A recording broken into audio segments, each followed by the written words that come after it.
Well, hello everyone. Um, in this video, we're going to be talking about containers in C++.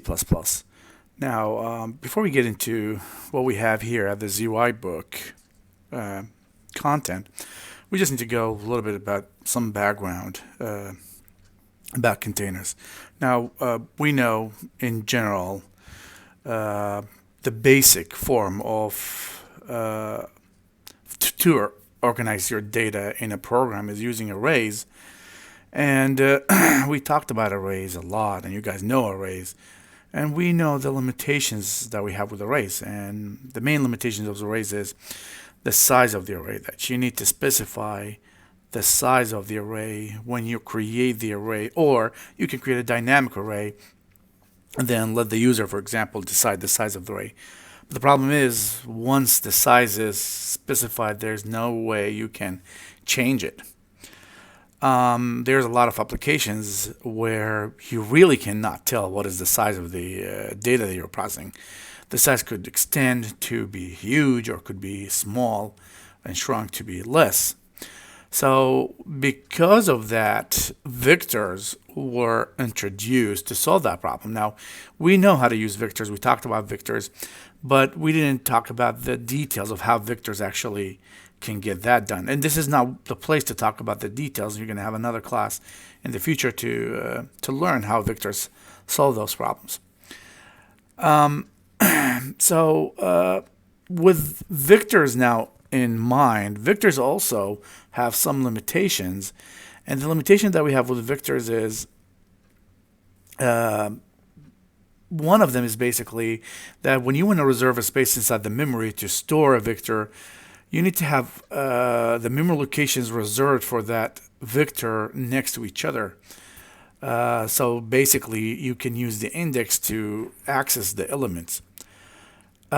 Reserving a big spot or a continuous space inside the memory may not be a really easy job, especially if you have a lot of other background programs are running. And that's where the list was introduced. And by list, we're talking about linked lists. Now, again, this class today is not about the technical details about how list works and what's inside the list, and we're just going to go through the implementation of these data structures. So we know that there's an array. We talked about vectors, and then we were introduced to linked lists during this semester.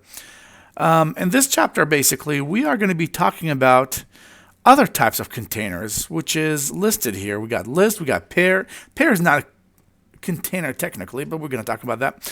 Maps, sets, queues, and dequeues. And if you think those are the only containers out there, no, you're wrong. We have a long list of containers. Now, every single container usually is more suitable for some type of application. So whenever you have an application in general in C++, and you have some data that need to be processed, depending on the nature of that data that you're processing, you may choose the right container to organize that set of data. So we're going to talk about the range-based for loops, and we're going to use them with arrays and vectors, doesn't matter. We're going to talk about the find function, and we're going to talk about the sort function. And we're also going to talk about list, pair, map, set, and queues, and dequeues. Now, let me just move straight to where is it? Here it is, Visual Studio.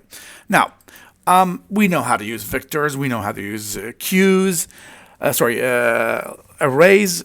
The first part is to talk about today is the range base loops. Now, some other programming languages, for example, in Java, they call it the smart loop. Smart loop is very, very simple form of a loop. Now, just imagine, let's just go ahead and create a vector here. So I'm going to include, and by the way, just to let you know, all these containers that we're going to talk about today are defined in what we call standard template libraries, STL. So we're going to use a lot of those header files today. So the first one here is a vector. So I'm going to go ahead and create a vector. And this vector, again, since it's a template, I'm going to go with an integer. I'm going to call it v1, for example, and I can initialize it to those values: 1, 2, 3, 4, 5, 6, 7, 8, and 9. Okay, so now if I want to have access to those elements of v1, what I can do, we usually have a for loop. And the for loop, we're going to start with an integer, I equals 0, and then I is less than v1 dot size, and then we go I plus plus. That's one way to do the job, and of course we know that going this way I can have access to those elements, and when having access to those elements I can modify them, I can change them, I'm going to show them on the screen. I can do whatever I want to do with them. Now the loop that we're going to talk about, which is base range loop, is a little bit different than this tradition for loop. In this for loop, we basically going to have to create a variable, same type of the vector, and I will call, for example, temp, and you put a column, and you put v1 here. Okay, this is, again, in Java they call it smart loop. And here I can come here and say cout temp. Okay, let me just go ahead and put some spaces here. And I'm going to come here and say cout and line, semicolon. Now, if I run this, you will see that the elements of this vector basically is going to be printed on the screen: 1, 2, 3, 4, 5, 6, 7, all the way to 9. Okay. Now, what you need to understand, and this is extremely important, if I come here, and I'm going to do it right now, if I say temp multiplied equal 10, okay, now I'm modifying the value of temp by multiplying each element by 10. What's going to happen here, temp is going to be updated to be whatever the value of v1, and let's just go back here to how does this for loop works. With every single iteration, an element of this loop is going to be assigned to temp. Okay, so basically, if you want to think about it, at the first iteration, temp equal v1 dot 0. At the second iteration, temp equal v1 of 1, and so on. So the values here from the v vector is assigned to temp, and I'm modifying temp, and that basically means v will not be affected by the change that's applied here. So if I come here at the end here, for example, let me copy this. I'm going to put it here, and I'm just going to show it again without the modification.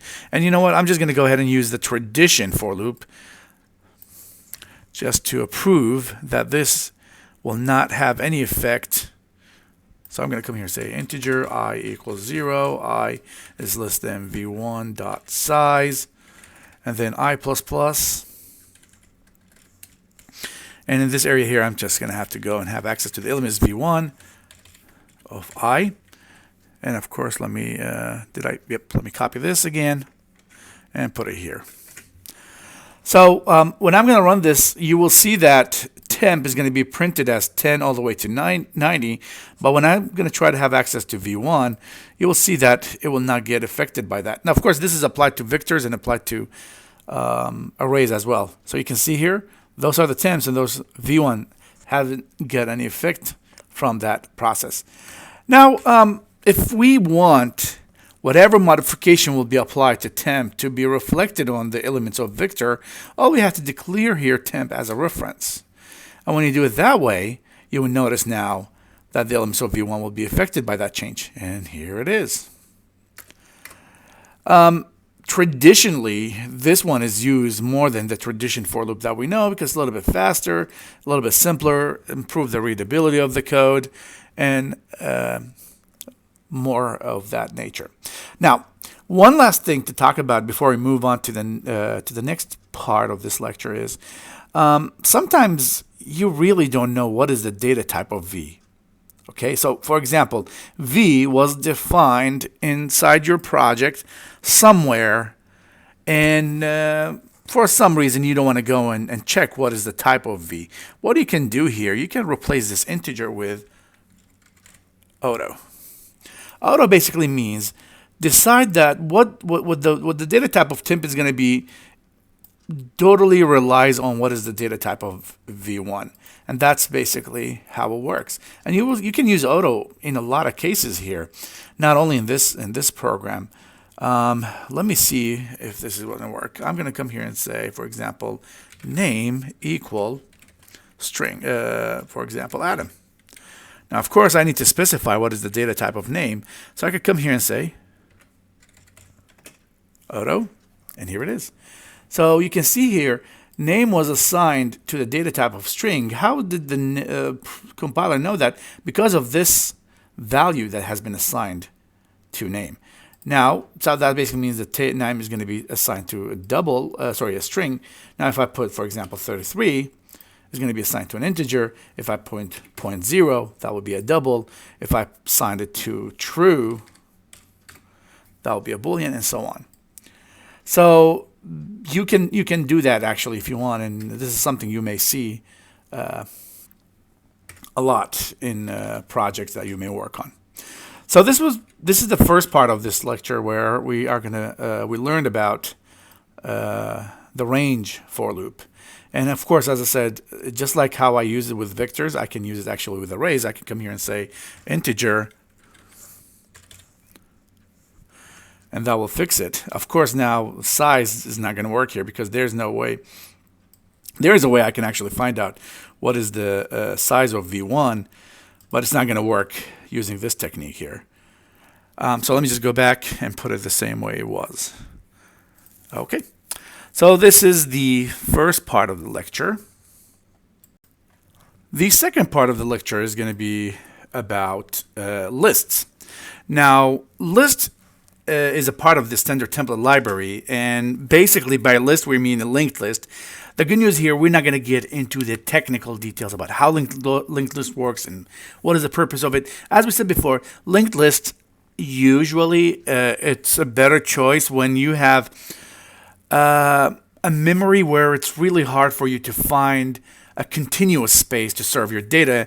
So linked list could be used because your data for your container is going to be distributed through the whole memory, which basically could solve a problem. But list has some limitations and problems. The first problem with list is it's a sequential access. Sequential access basically means you cannot jump straight to a point or value you're looking for. You're going to have to go through all the elements looking for the value you want to have access.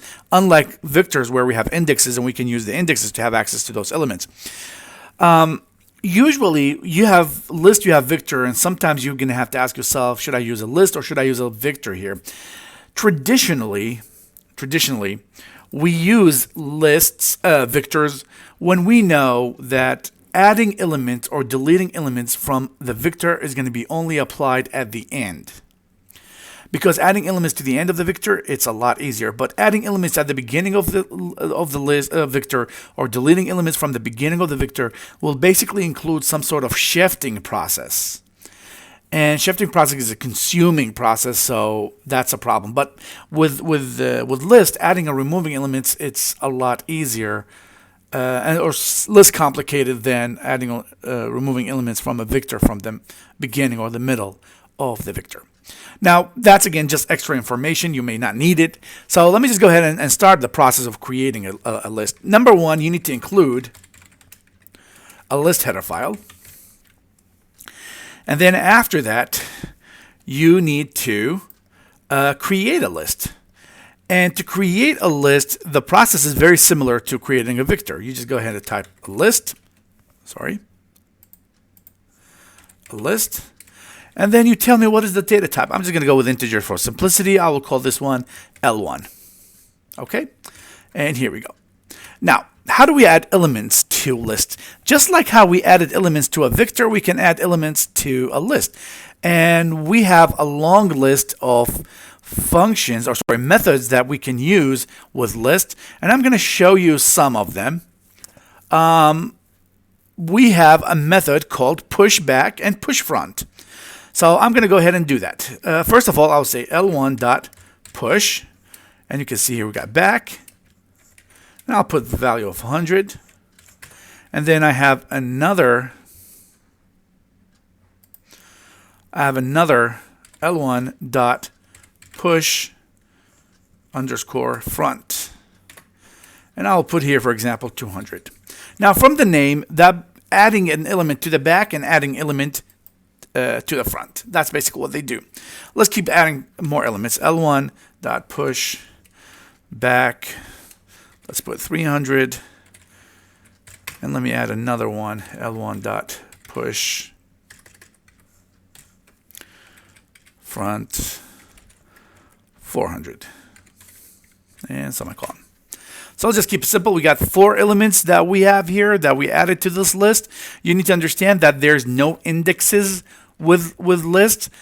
So you cannot have access to the elements based on their indexes, but we will figure out a way to iterate through those lists, of course. I'm going to start showing you some functions related to the list, some methods, sorry. Let's go one by one. So cout L1 dot front. Okay, let's just go ahead and put a space, and then I'll show you L1 dot back. Now those two methods basically will just return the first element and the last element in that list. It's not going to remove it, it's just going to return it. So you can print it on the screen. You will know what is the first element you have in that list and what will be the last element you have in that list. And from the look here, I know the last element is going to be 300, and I know that the first element is going to be 400. Let's see here. We have a function called, we'll give you the size. So I could come here and just, let's put it at the end here. Just like the Victor, we have a function called L1.size, which is a return the number of elements you have in that list. We have a function, those functions, as you can see here, this will return the same data type, integer. This is going to return an integer. This is going to return an integer. One's going to be printed. So we have a group of functions that's not going to return anything. And we have what we call pop back and pop front. I'm just going to put them here. L1 dot pop front and L1 dot pop back. Those elements, those two functions basically are just going to remove the elements from the front, remove the elements from the back. Now, it's going to remove it, it's not going to return it, so basically you cannot assign it to anything and show it on the screen. It's just going to be removing those elements from that list. Since I don't want to remove them, I'm just going to put them in a form of a comment.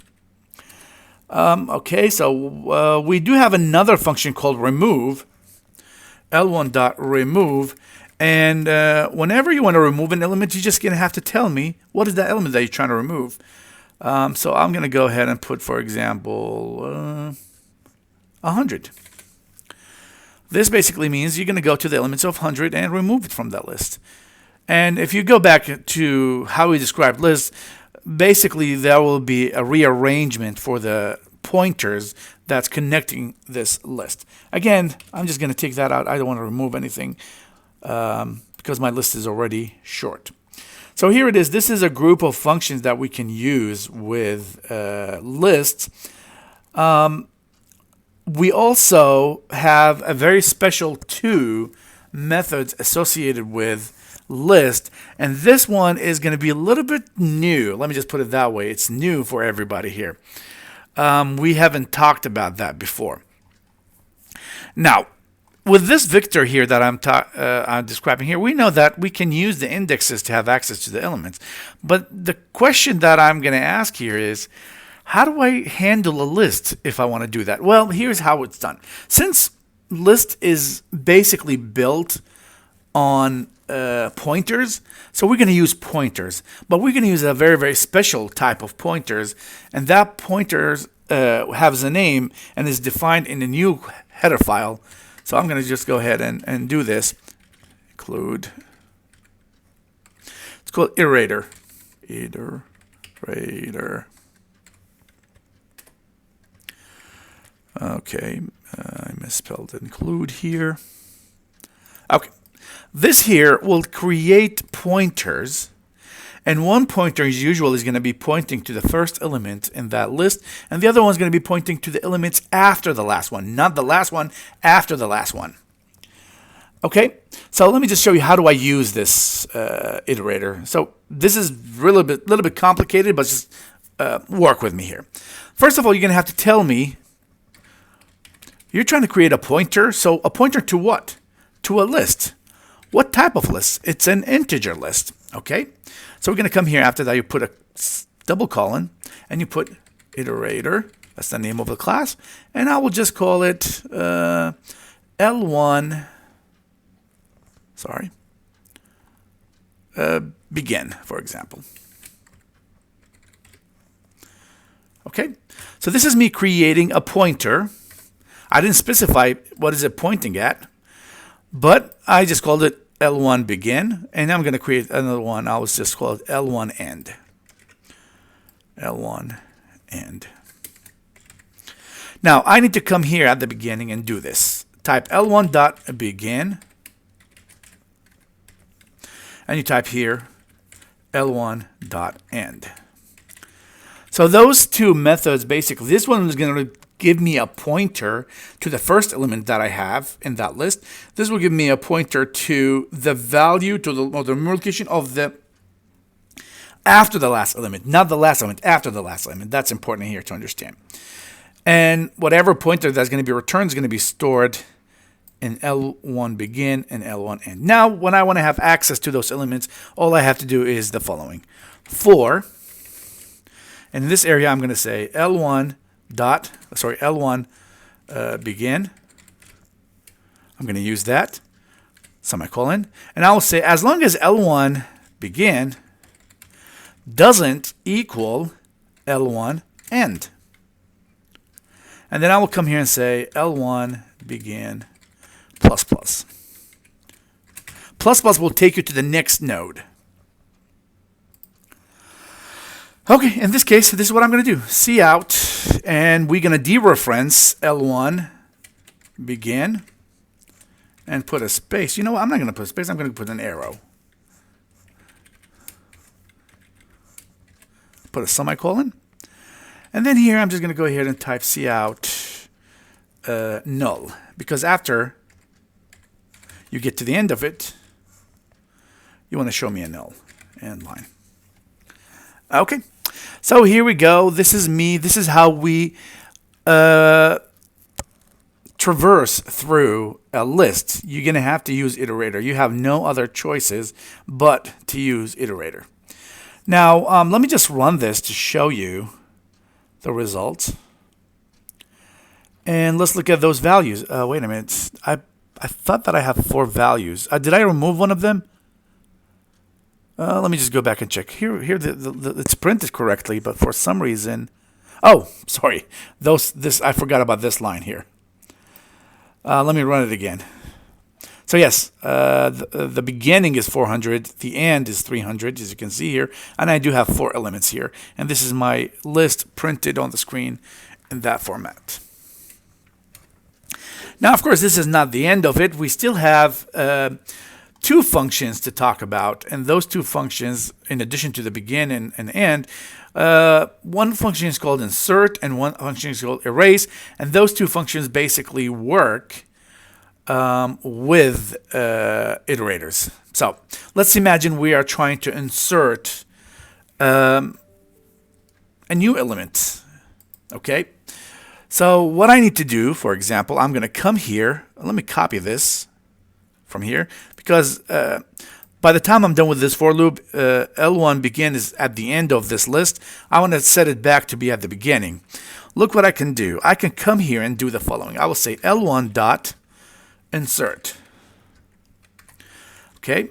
Now what do you need to do? You need to tell me where do you want to insert that element, and what do you want to insert. So I'm going to insert, for example, 1,000. And if I come here and say L1 begin, that basically means 1,000 is going to be inserted before that. Let me just make sure. It's going to be inserted before this element. L1 begin, we said, is going to be 400, so the 1,000 is going to be inserted before it. Let me just go ahead and show that just to make sure. Oh, no. Oh, yep. I need to print it actually on the screen to be able to see the effect of what I just did here. So let me move this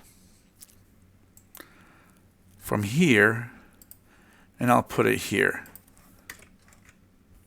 I just want to insert this 1,000 here. So let me just take this one away. Let me run it. Wait a minute. Well, how come it's not showing?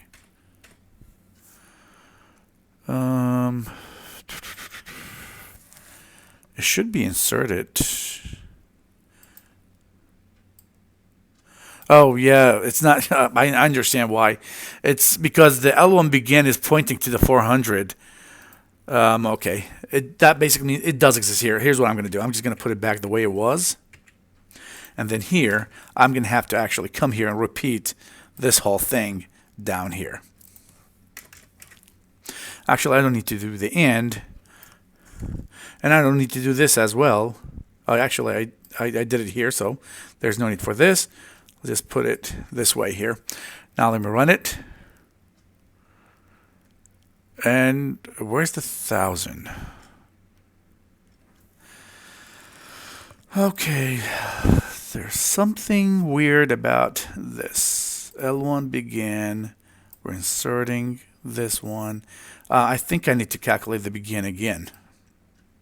So it's going to actually start from the beginning after inserting. I need to update this one as well to start at the beginning again. Yep. Let me take this one away. Where's the insert? Here's where I inserted it. So I have to put this here in this area. Let me run it. And here it is. You can see the 1,000 is actually added at the beginning. Let me just try to explain what just happened here. At this point, I decided to go at the beginning of this list. And the beginning of this list was basically a 400. And then I decided to insert an element before that 400. Remember here now, 1,000 has been inserted, but L begin is still pointing to 400. So when I was printing the elements, it was just starting from 400. But I have to come here and update begin to actually start from the beginning, the new beginning, which is the 1,000 here. Now here's what I can do. I can come here and put plus plus. Plus plus basically means go to the next item or next node. So basically going to be after the 400, which I don't remember which one of them, but let me just show you how is that going to work. And here's 1,000. Now if I want to move it to the one after that, I'm just going to have to come here and put parentheses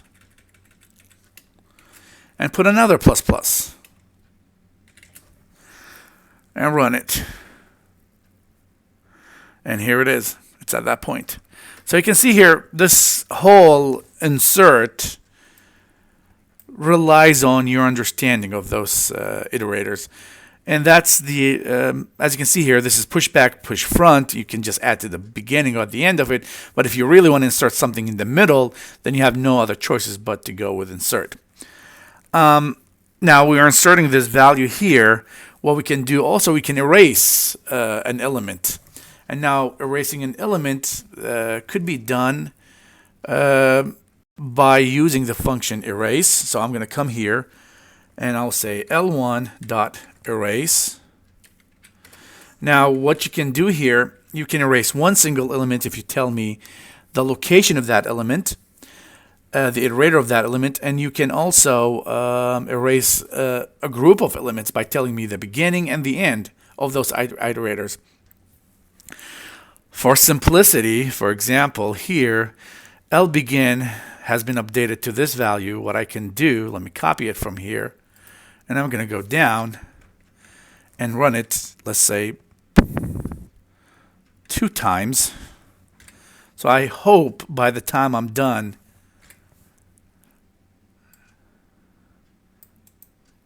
I do have 4 elements. So that this should erase the last element in my vector. So let's just go ahead and run this. Oops, I passed my limits. Now I know. So let me take this one away. Let me stop this. Let me run it again. Oops, still, he doesn't like it for some reason.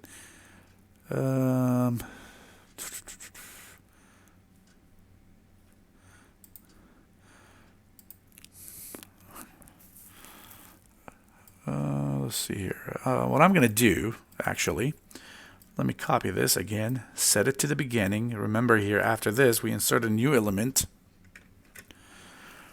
It's going to be inserted somewhere in the middle of my list, and now this is me trying to erase the first element. And let's see how's that going to work. And that worked actually. You can see here, this is my list, 400, 200, 100, 300, and then after that I inserted the 1000. Look at the 1000. 1000 was inserted after the 200, but the 400 was erased because I said begin in my code. And I erased it, and then actually I assigned begin to the beginning again for it to go through this for loop to show me those elements. And that's basically how a list works. And you can see here, this is a list of items. Now, at this point, let me just put it this way. I am not expecting you to understand the details of how exactly those functions works. You will have, as I said before, a whole class that you are actually going to be asked to create your own version of every one of those methods. And to be able to create your version of those methods, that totally depends and relies on how do you understand the list itself and how do you understand how those methods are implemented. But for now, today, we're just trying to learn how we use those standard template libraries. So this will be the end of the list section. And after that, we're going to move to another type of container. The next container that I'm going to be talking about basically is going to be the set. I'm going to skip the order that the ZY book is using because the order that the ZY book is using doesn't make any sense. So I'm going to skip. I'm not going to follow the same order. I'm just going to go ahead with what I feel it's better to understand those containers, and then you will understand why I'm doing this. So I'm just going to jump now straight to what we call a set. Now a set is another template library. Sets usually are built using something we call the red-black tree. Now you don't know what is that, so you don't have to worry about that. But the idea here of sets that I can put some values together in one container, and this container will not accept duplicated values. So that will be rule number one, no duplicated values. Also, set would automatically sort your data. That will be rule number two. Rule number three, in sets we don't have indexes. It's built on trees, and trees are like the cousin of a linked list. So that's what a set is. And usually, just to give you an idea, why do we need this type of data structures? I'll show you an example, really easy one. And again, even in the ZY book, they didn't go through the method. There's a long list of methods associated with sets, but they didn't put it there. But usually sets are used with a type of applications, and I'm going to show you that type of applications. Sets usually, let me just start here. Imagine this is a set. Let's call it 1, 2, 3. And we have another set. Let's put 2, 5, 6. The type of applications we use with those sets, which is basically the intersection between them, the union of them, the subset. Yep, those are the type of application we use with subsets. For example, the intersection here between them, it goes like this. This is 1, this is 2. Oh, wait a minute, let me just put it the right way. 1, 2, 3, and then you can put 5, 6. So here it is, 2 is the intersection between them. Union, when you put them all together, and it's going to be 1, 2, 3, 5, 6 with no duplicated values. So this is basically what the set is. Now, if you want to use sets in C++, this is what you're going to do. It's very simple. You're just going to have to include the set header file.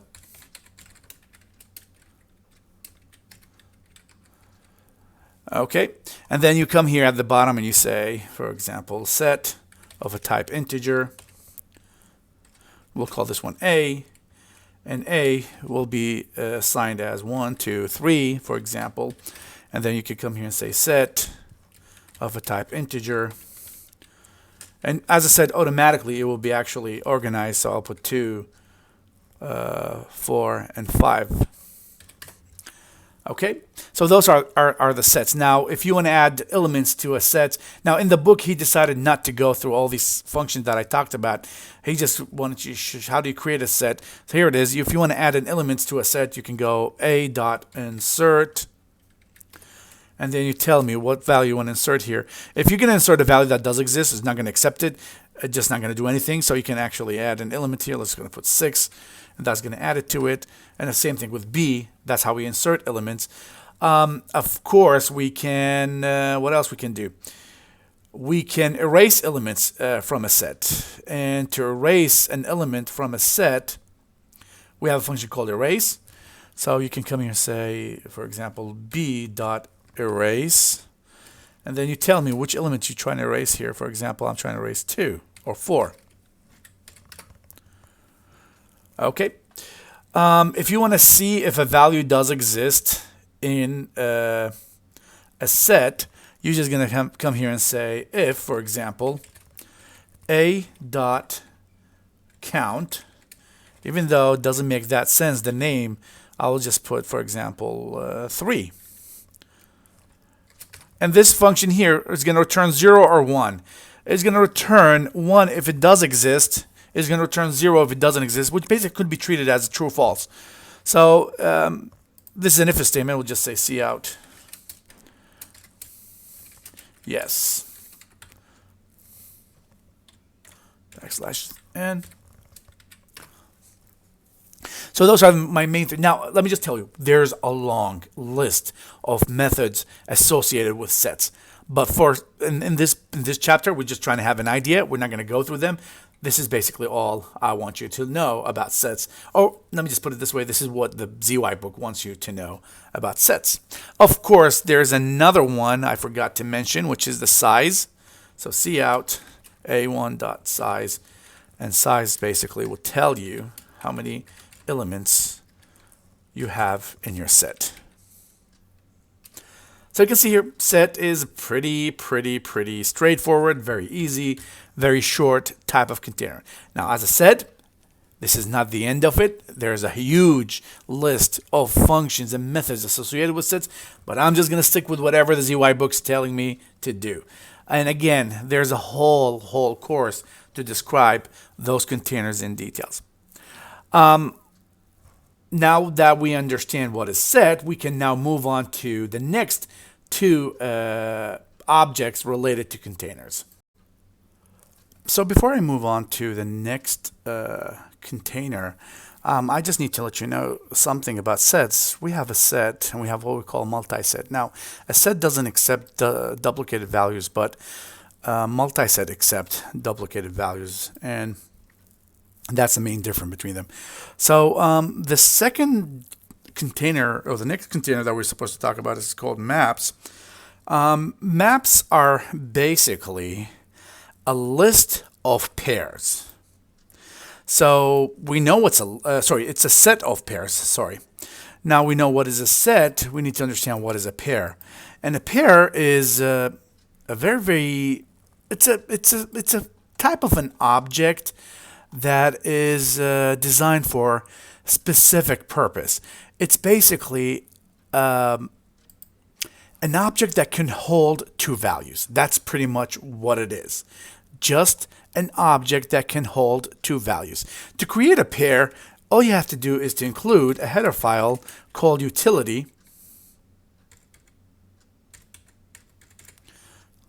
Okay, and to create a pair is also a template. So you come here and type pair, and you open a parenthesis and you close it, and you just put the data types that you want. For example, I can put an integer here, and I can put a string here. Oh, sorry. Since I'm using a string for the first time, let's go ahead and include string header file. Okay, now I want you to think about a pair, let's call it P1, in a form of, this is a student ID number and this is his name.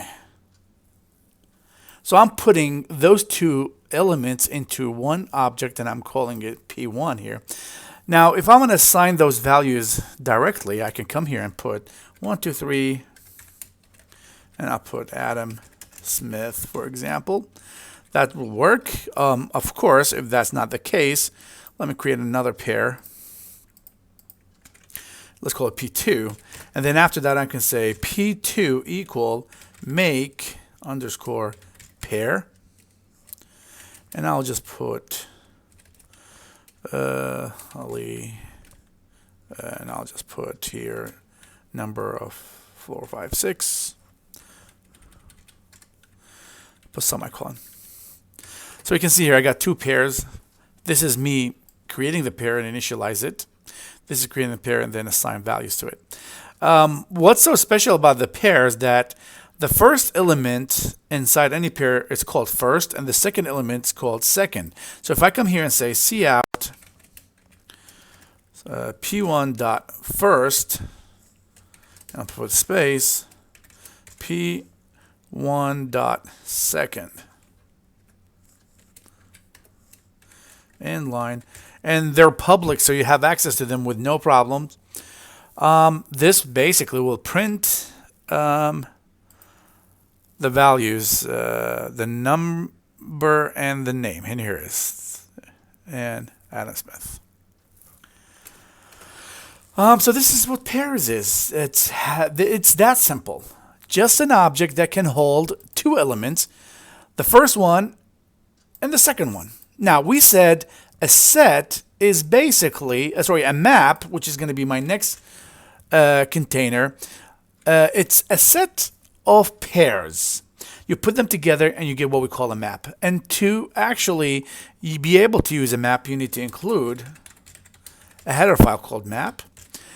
And map, you will see that it's really, really interesting type of construction container. So I'm going to go here, clear the map, and you're going to have to specify the two elements. So I'm going to go integer, space, string, and I'm going to call it M1, for example. Now, this map at the beginning here is empty, and now if I want to start adding elements, we have a function called in place. So I can come here and say M1 dot in place, and then you're going to have to pass me the two elements you're trying to insert. Now remember here, the key, the two values that you have here, this is called a key and this is called a value. We usually associate a key, unique key, with a value. The values could be duplicated, but the keys need to be unique. So I can come here and put 1, 2, 3, Adam Smith. That will work perfectly fine. Let me take this away and take this one away.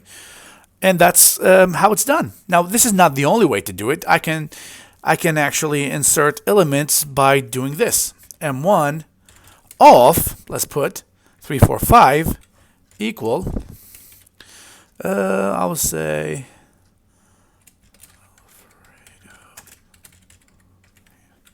semicolon. Look at that. And again, this is one way to get the job done, and this is another way to get the job done. And look at this. This is not an index, by the way. This is actually the ID number or the integer that I'm talking about here.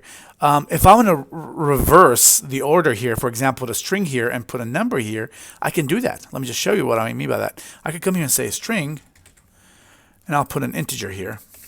And now you're just going to have to switch those.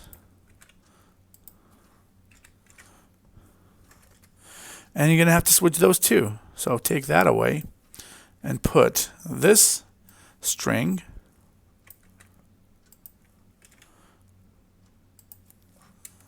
and you put here the number. So I'll go 4, 5, 6. Okay. So let me just go back and put it the way it was because that made more sense. And here we go. So this is how we insert elements inside a map.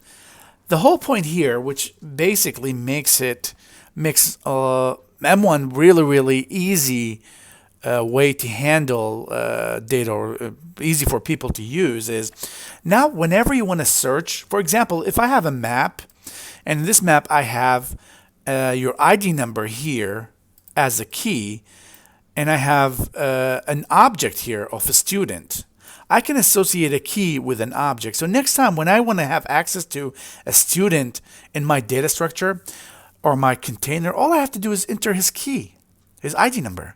And if that student does exist, it's going to retrieve the data for me. If that key doesn't exist, it's going to return nothing. Imagine this, using a map or using an array or a vector.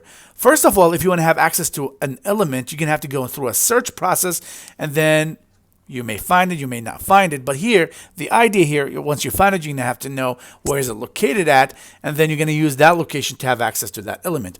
But with maps, all you have to do here is just to type the key value here as a subscriber for the M1, and the M1 will tell you if that value does exist or not. It's going to tell you the value or of that key element here. Let me just add another element here. So let me copy this here.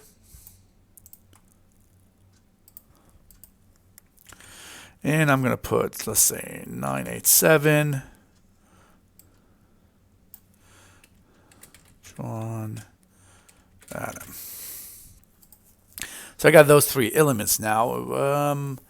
If I want to have access to one of them, I could come here and say cout, and I will say m1.at, and I can put, for example, 456 and line, and this should tell me Alfredo Lopez. That's basically what's going to be printed on screen. Or if I don't want to use the at, I can, let me just copy this. And I'm going to come here and put a space, put this, close it, use the square bracket, and that should give me the same exact values.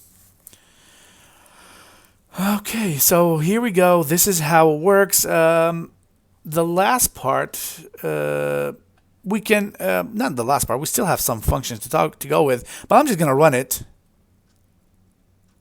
And here it is, Alfredo Lopez. And I was able to have access to the student name, for example, using his ID number. Now, we do have a list of elements, or sorry, methods related. We already talked about in place. We talked about the at. We have a function called count. Now, count basically will tell you whether a key does exist or not. So, for example, let me just put here at the beginning, m1.count, and I'll put that key, 456. Remember here, this is going to return 1 if it does exist, and it's going to return 0 if it doesn't exist. So let me run it. Since I know it does exist, I got the 1 here. Let me change the key here to be something else, like 1 here. You will notice I'm not going to get, that's going to be 0. And of course, if I want to actually check, what if I change this one to be 1 and this one to be 1, you basically will get nothing printed on screen. Just a 0. Wait a minute. Why is it 1 now? That's weird. It should be 0. Let me see. Let me put this back to be 6. This to be 6. And let's put this back to be 6. And okay, I understand. Now if I put this as 1, it should return 0. Okay, that makes a lot more sense. So here we go. This is how one of the functions that, well, we also have another function called clear, which is basically going to erase all the elements. And we have erase, which is basically going to erase or remove an entry in that map. For example, I can come here and say m1.erase, and I'll put 456, for example, which is gonna should erase it from here. So let me put that back, and let's run it. And it's not there for some reason. I don't know why is it returning 1 again here. This should be 0, as I removed that value. And the reason, yep, for some reason that count is not doing what it's supposed to do here. Count return 1 if the key exists, otherwise it returns 0. Now I'm erasing it here using the erase function, and erase function remove the map entry specify key if the key exists. Okay, there's a question mark about this count here. Why is it acting that way? Anyway, those are the elements associated with maps. I'll try to figure out and see why is it acting that way later. But again, this is a set, this is a pair, and a map in reality is a set of pairs. And just to give you an idea, what do I mean by that? It's a set, and the data type is a pair, which is in this case a set of an integer and a string. And you can put here M1. So you see this highlighted part is equivalent to this highlighted part. And that's what maps are. So now we talked about pairs, maps, sets. The next element is going to be queues and dequeues. Queues and dequeues are very, very related data structures or containers. To be able to use them, let's start with a queue. You're going to have to actually come here and include queue. A queue, basically, it's built based on vectors, and it's a part of the standard template library, and it follows a rule that we use in our life, which is first in, first out. That's how simple it is. And whenever you go, for example, you're shopping, you went to the Walmart or any place that you shop from. Whenever you see a line, what do? You go at the end of the line.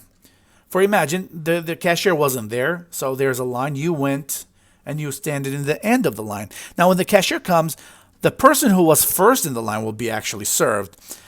And that's the concept here in queues. So the first element you add to the container will be, you will have access to it. And the last element that you insert into that container will be the last element that you can have access to it. To create a queue, you just have to write a queue, and you're going to have to tell me what is the data type of that queue. It's an integer. I will just call it Q1. And then once you're done with that part, you can start adding elements. Now, to add elements, we have a function called push. Now, the thing here, we don't have to specify pushing where, because we know you can only push from the back. And I'm going to add the element of 10. And let's keep adding more elements to that queue. So I'll go 20, 30, 40, 50, and 60. So by the time I get to this point, now I know the first element in my queue is 10 and the last element in my queue is actually 60. What we can do also, we can see out Q1 dot front. Again, it just only makes sense to return the first element because this is basically what we're looking for. The first element to do something with it. Okay, now if we want to remove an element, we have a function called pop. Q1 dot pop. Now remember here, we can only remove the first element. So pop is going to basically remove that first element from that queue. Those are the functions that's related. Push, pop, and front. Let's see here. Push, pop, front. And you can actually return the last element as well. So let's just go ahead and do that. Remember here, you're just retrieving them. You're getting them back, but you're not removing them here. So we can tap back. Just in case you want to know what is the last element you have in that queue. If you want to have access to the elements inside a queue, the idea here is that you need to know the size of the queue. So you can come here and say integer size equal q1 dot size. And then you come here and say while. Well, not while. I'll just go ahead and use a for loop. For integer I equals 0, I is less than size, I plus plus. I can come here and say cout q1 dot front. So this is going to show you the value. Semicolon. And then most importantly, you need to remove it after that. This is the only way you can you have access to the second element if you actually remove the first element. So by the time you're done with this for loop, I'll tell you what's going to happen. Your queue is going to be empty and there will be nothing left in it. So I can come here and say cout q1.size, calculate the size again, and you will notice that it's going to be basically 0 at this point. Let's just run it. I forgot to go to the next line. This is going to actually, yep, you see here, those are my elements printed, and then I got 0 here, which is the size of that queue after I executed this for loop. So those are the elements. Now, are those the only functions available? No, there's a lot more functions available inside the queue, but this is basically what we're going to be covering. Now, we also have something called DQ. We have something called priority queue. Those are different types of queues somehow related to this one, but they work in a different way. So now that we know what is a queue, we can talk about DQs. Now, DQs basically, it's a queue where you can add elements from the front and you can add elements from the back. And you can remove elements from the front and you can remove elements from the back. So basically, it works front and back the same way, unlike the traditional queue that we know. So I can come here and say, if you want to actually include the queue, let me see. Yep, you have to include the header file.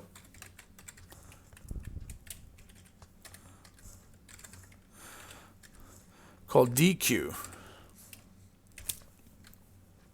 And DQ is basically double queue. That's where the D is coming from. And as I said, let me just copy this one, and I'm going to create, I'll call it Q2, and this is going to be D. Okay.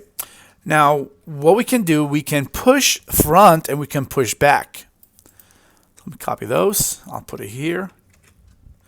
I can come here and say push underscore back. And this has to be 2, 2, 2, 2, 2, 2. And this is going to be push, for example, front.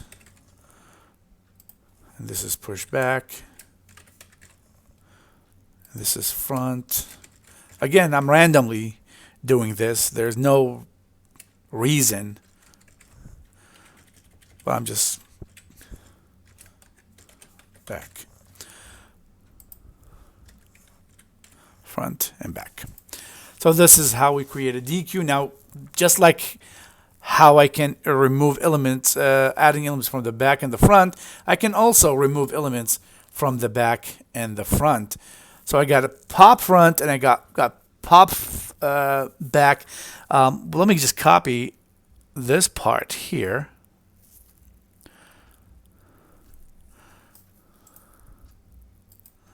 And I'm going to go here. So I'm going to say Q2 front, Q2 back, Q2 size, and then I will say here Q2 front or back. You have two options. You can go front or you can go back. So this is going to show you the back, and then pop, you can go pop back or pop front, depending on what you're trying to do here. Oh. Pop back. What are you complaining about here? Oh, sorry. Let's see here. Oh, 2. That's why he's complaining. Back. So this is me. I'm going to view the queue from the back and removing them from the back, and then this is going to show me after I'm doing that. So since I'm using the same data structure, remember here, this is everything here was done from the front. Now I'm going to be doing everything from the back here. So let's go ahead and run it. Oops, what's going on here? Oh, there's already a variable called size. Just take that away. And here we go. Let's see here. Well, it's not doing anything. Let me see why is that. Oh, here it is. Because of, so this is the front, this is the back, and here's the values in the reverse order. Yes, this is the problem here. Let me take that away. and put it here. So again, this is how a DQ work, and you can see here it's not that of a big deal, very similar. And as you can see here, the properties of every one of those containers will basically define why would you choose this container over other containers.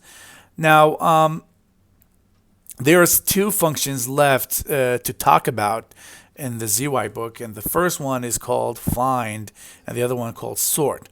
Find basically whatever, no matter what kind of container that you have, you can look for elements, and the find function will return it for you. So I can come here and say include algorithm. That's where the find function is actually defined, and you can use it with any of those containers that we talked about.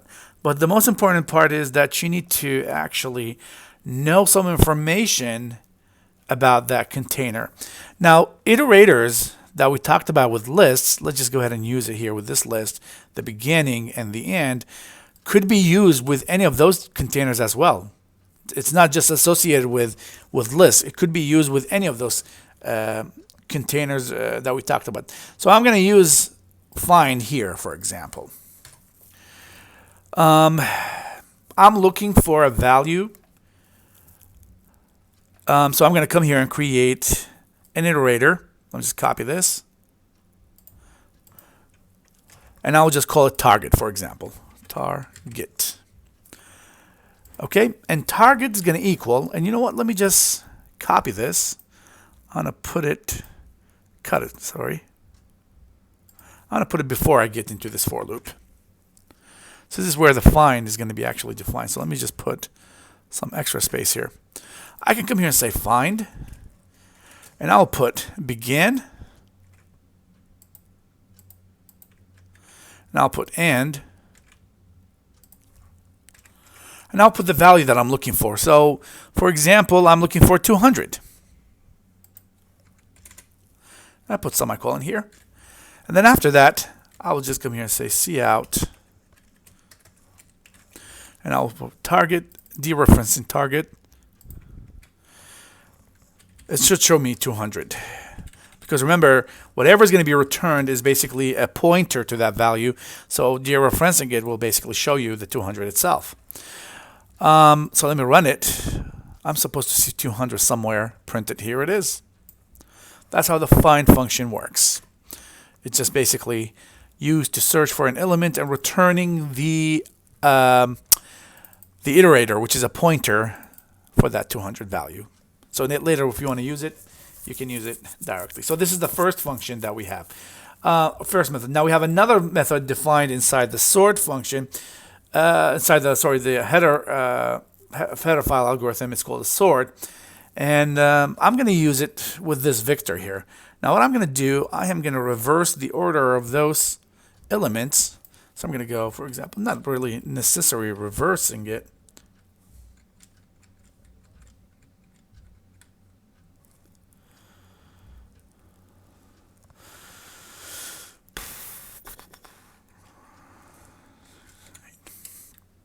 Okay, what I can do here, I can actually sort my vector by using a function called sort. So you say sort, and what am I supposed to do here in sort? You need to tell me where's the beginning and where's the end of this v1. And look what I can do. I can come here and say v1.begin. This function here, begin, works the same way as an iterator with list. v1 dot end, and that's it. This basically will sort the vector. And now let me just show you, after sorting the vector, it's going to print this part, and then it's going to print this part. It's supposed to be sorted after that. And here it is, 10, 20, 30, 40, all the way to 90. So it is sorted after all. So you can see here, sorting, it's basically as simple as just calling the function sort here. We do have a function to sort a list as well, but that function is basically, it's a method, not a function. Here, look at this. This is sort, and you put the argument. I think, let me just make sure that I got this right. If I come here and say L1.sort, that's enough. This is a method that belongs to the class L1, while this one is just an independent method function. So let me just show you after I'm done with this part, I'm supposed to see the list here sorted. So let me go ahead and do that. And here is 100, 200, 300, and 400. So those are my basic functions here. This is how it works. And those are the this is basically everything related to this chapter. Let me just give you an idea here. I talked about a lot of containers.